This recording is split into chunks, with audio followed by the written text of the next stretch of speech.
today we're going to be talking about a barbecue tool, and this isn't just a barbecue tool, this is just a cooking tool. Spices, seasonings, you name it. Hey yo, this is Dash.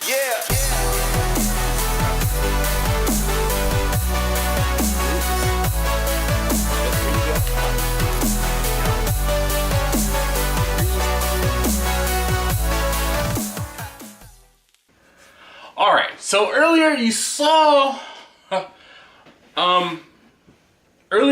in my spice cabinet, and that's probably only about 3/4 of the spices. I have another section off onto the side of my, where I have some bigger spices, some bigger seasonings and things like that. But I wanted to talk to you guys about one, oh gosh, never fails.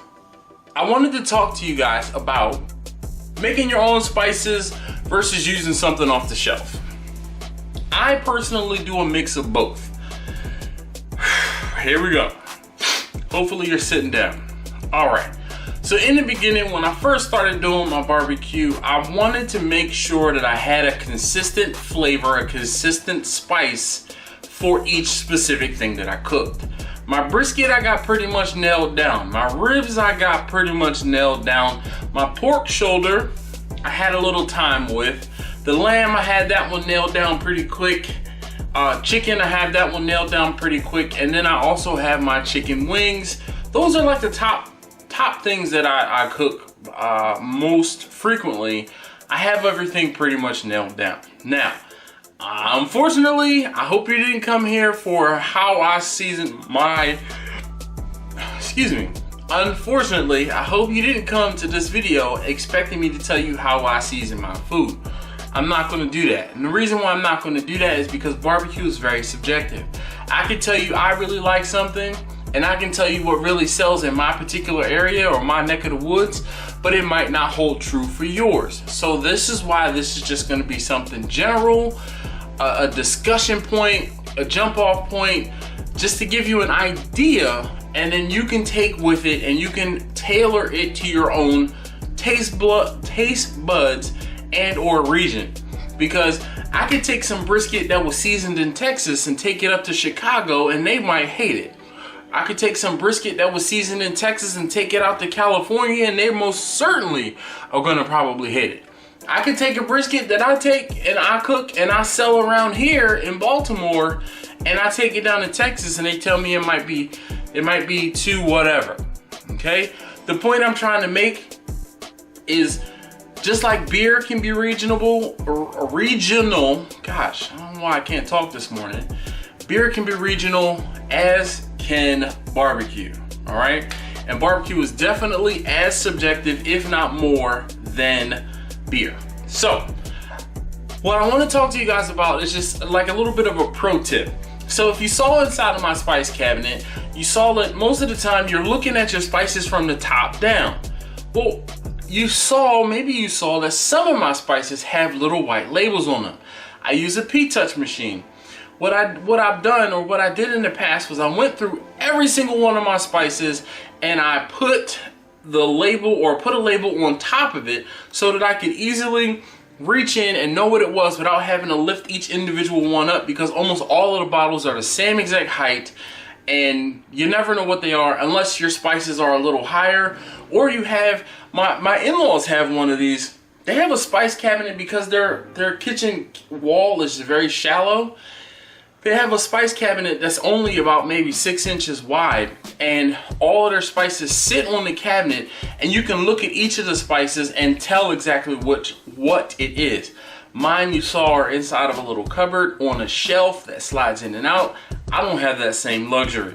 So, those things being said, my little pro tip is for you to make sure that if you can, get yourself a little label maker, or right on top of, what are those things called? Like like just labels. You can handwrite it with labels on top and just stick it on each individual piece of seasoning. You don't have to do anything crazy. You don't have to use a P-Touch machine just like I have there. You can use just like a little mailing address return label, or even a piece of tape, a piece of painter's tape that you can just write on, even if you just use initials. I write on almost everything I have. Only difference or only problem is, if you notice, there's a lot of those seasonings have black tops. Well, black top with a black Sharpie, you might have to get a silver Sharpie or a gold Sharpie. Nonetheless, the point is, right on top of the seasonings. So now, let's talk about some basic seasonings that you should probably have. All right, so I want to talk to you guys quickly, and before I get started, this is just probably not even half of the seasonings that I have and use. So let me get you up on the tripod and let's start talking about some of this stuff. Okay, so I'm trying to keep this so that you can see what I'm talking about here. And this can be a little overwhelming. Now, mind you, this is not something I would suggest you go out and buy everything that you see here. It's kind of like starting a bar, and that's a pretty good analogy. Your seasonings are going to be like starting a bar. When you start a bar, you're going to have your favorite type of drink. So let's say you're a vodka drinker or a gin drinker, or, you know, however. Then you can take and you can start buying different types of vodka. You can buy cheaper vodka, you can buy more expensive vodka. Maybe you're into whiskeys or scotch. You can get a single malt, double malts. They're all different types of variations on those liquors, and I hope this makes sense. This is how I'm going to apply that knowledge, because most of us are adults and most of us drink, to seasonings. You're going to have a specific type of flavor profile that you prefer. Once you get that flavor profile you prefer, then you can start making changes from there. So let's break this up into a couple different parts. Looking at my seasonings here, I'm going to talk about salt, we're going to talk about pepper, we're going to talk about aromatics, and I don't know if these are the correct terms, and then we're going to talk about blends. So let me pull out some salts. So here's some salts, and here's some salt. More salt. Now this is a seasoned salt, and I'm just going to toss that in with this. More salt, and I think that's it for salt. So you have basic salts, okay? So your basic salt is going to be like your table salt. Your table salt is very fine, and it might have iodine in it, you know, for those whatever reasons. Now this is though it says smoked salt, hopefully you can see that, and this one also says smoked kosher salt. What I did was I took some salt, put it in the pan, put it in the smoker. That's it.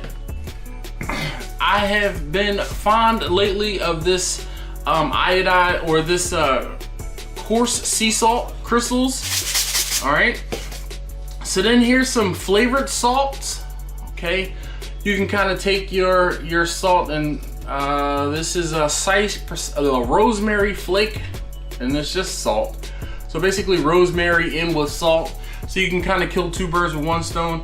My wife got this from a place called Tuesday Morning. It was like $6 for this container. So here's some Himalayan pink salt. I use this primarily, and this one came with a grinder. This is what you see inside of my salt and pepper grinder. So here's the pink Himalayan sea salt, and this one is peppercorns. All right, and then here's a seasoned salt. This seasoned salt, let's see what it says. It says salt, sugar, spices, including paprika, turmeric, onion, cornstarch, garlic, and natural flavor and extracts. So basically what this is a blend of a couple different seasonings that we like together, for the most part, just in one place. So when you have and use something like this, you need to be careful and not put too much of, just like I said, there's sugar in here. And then there's other spices, including paprika and turmeric, and then onion powder and cornstarch, and then garlic. So you might want to lessen your garlic if you're putting this on, right? If that makes sense. All right, so those are salts, and pretty basic. Now let's talk about pepper. There's pepper. Here's some peppercorns. Here's some more pepper. And this That's a blend. We'll hold that off. Now, peppers, you know, basically everything should be seasoned with at least salt and pepper, in my opinion. There are certain things that you can get away with just seasoning with salt. So here is a pepper blend. And this one says it has salt, chili pepper, and other spices including black and white pepper, dehydrated garlic, dehydrated onion, red pepper, dehydrated red and green peppers, dehydrated red and green bell peppers, a citric acid, and then spice extractives. Extractives, I guess that's the word, extractive. I don't know what, I guess an extract. So extractive. All right, learned a new word today, extractive. But this is that 6 pepper spice that I put on those ribs that I did for my sons not too long ago. And then here we have just a pure, you know, ground black pepper. And then we have some whole black pepper corns or kernels. What are they considered? Whole black pepper corns, I think they're probably called. Now, one of the other things too, you'll notice a lot of my seasonings are McCormick brand.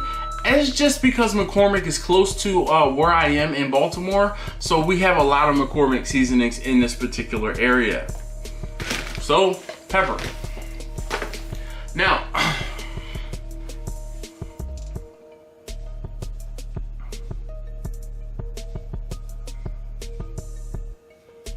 all right, somebody asking me what's for sale. I guess, all right, so on the tail end of pepper, here's some cayenne pepper and some crushed red pepper. Now, I mean, obviously, these are gonna give you some heat, where this is more or less just gonna give you, you know, something to taste. All right, I don't know how to explain it. Most everyone at this point has had and understands the difference between pepper and like a crushed red pepper or like a cayenne pepper. Here, this is one of the bottles, jars I was talking about, where I put a label on it so I could tell me what exactly it was from when I'm looking right down at it. All right. So then we have some aromatics. So we have like, here's some garlic. And I'm gonna kind of separate the aromatics from the herbs. So here's some onion powder. Let's see, what else do I have over here? Here's some garlic salt. That probably should have been included in the salts, but you get what I'm saying. This is just flavored, so it's gonna take care of killing 2 birds with 1 stone. Let's see, other aromatics. All right, some cumin, chili powder is another. I kind of, you know, yes, it's a pepper, but it's gonna add some flavor to whatever it is you're cooking. So basic aromatics are gonna be like garlic and onion. Those are 2 basics. Salt, pepper, garlic, and onion are in almost every single thing that you have or do cook with barbecue. And a lot of people put a lot of cumin or some cumin in different things. So let's move those out of the way. Another one of my friends, this is a buddy of mine from back home. He has a seasoning, it's called Coach Barbecue Seasoning. And when I opened it up, and of course, when you open up your seasonings, you're gonna be like me. You're gonna smell it, and the first thing I smelled in here was smoked paprika. And it's kind of stuck because I don't use it that much. I haven't used it as of late, but I asked him about it. I'm like, dude, it smells like a whole bunch of smoked paprika. And he's like, you know, pretty much this is a good bit of smoked paprika. And there's other stuff in here too, but a lot of people don't know about smoked paprika. All right, speaking of smoked paprika, I got this big old thing of cilantro because if you've ever seen Sous Vide everything, they look like they put a lot of cilantro on top of almost every single meat that they cook. But I think I bought this because I was making guacamole, and it was in the guacamole. We talked about the herbs de Provence. Here's cracked pepper, citrus seasoning. I use this a lot on vegetables just because, like, broccoli is good on the broccoli. Here's something, and I will go and I will pick up some seasonings pretty much whenever I see them. Hey, I bought this from Sam's or Restaurant Depot, and I don't like it. this whole Tennessee whiskey chicken rub, it's not for me. I just don't like the I don't know what it is about it, and I wish I could explain it, but there are gonna be seasonings you just are not gonna like. These two, again, more McCormick's little ones. These I got from the supermarket, just I can tell because of the size of them. They don't sell, most times, they don't sell anything bigger than this. Whoops. Or these in the supermarket. But this is a Chipotle and roasted garlic. This one we like on vegetables a lot. I don't really season meat with this. And then here's another meat church season. This is a seasonal. Again, I've gotten kind of away from using blends for certain things. But when I was first doing barbecue, Meat Church popped up, and I was like, you know what? Hey, I bought like 4 or 5 different. Like I think I got the sampler pack or whatever it was, and there were 4 or 5 different seasonings in them. And you know, it is what it is. Let me reach around to some more of these up in the front. Oh, now here's one, and if you can get a seasoning that has a grinder attached, that's really good, because then you're going to grind up whatever it is you have, and you'll get the freshest flavor from whatever it is. So now I know this really wasn't in depth and this is what you should put on this or this is what you should put on that. Again, I'm not going to tell you that because your mileage may vary. You might like something that I completely don't. Like people like coconut. I don't like coconut at all, right? I like chocolate. There are a lot of people who don't like chocolate. Now, one of the things you don't see here is I don't have any rubs currently with coffee in them. Barbecue and coffee or meat and coffee, wow. There's a McCormick seasoning that I got not too long ago, and it was like a Kona coffee blend. I would have never thought it worked, but man, oh man, was it delicious. So one of the other things that you guys see is I have a lot of basic seasoning, okay? And I also have a decent amount of blends, okay? You're going to have to find that balance between what's easy for you because someone has already done the work and what you're going to tailor to your specific want or need or what you are in the mood for that day. That day, you know, whenever you're cooking, whenever you're seasoning your food, you might just say, you know what? I want something that's going to have a little bit more of this or a little bit less of that. And you can tailor that. So hopefully this was a little helpful. Now, I sure could use some help putting all of these spices back. I'm gonna have to do some organizing my seasonings and my spices after this video. All right, so there you have it. Hopefully that gave you a little bit of insight into how how or what my spice cabinet looks like. Again, this is not anything definitive. I am not culinary trained, so if I said some wrong terms or if something was an aromatic and I called it a herb, or if it was an herb and it was also an aromatic, please don't beat me up in the comments. Again, this is just more or less a high-level overview of some things that you should have in your spice cabinet. You should have a decent amount of salt, you should have a decent amount of peppers, you should have a decent amount of aromatics, and you should have a decent amount of herbs. That's not just for barbecue, that's for cooking, period. Again, I'm going to akin the spices in your cabinet to liquor in your little bar at home. So what do you guys have in your spice cabinets and or in your bars? Hey, thank you as always for watching. If you haven't already, please do subscribe. If you like what you saw or you learned something today, please leave me a thumbs up down below, and I'll see you next time.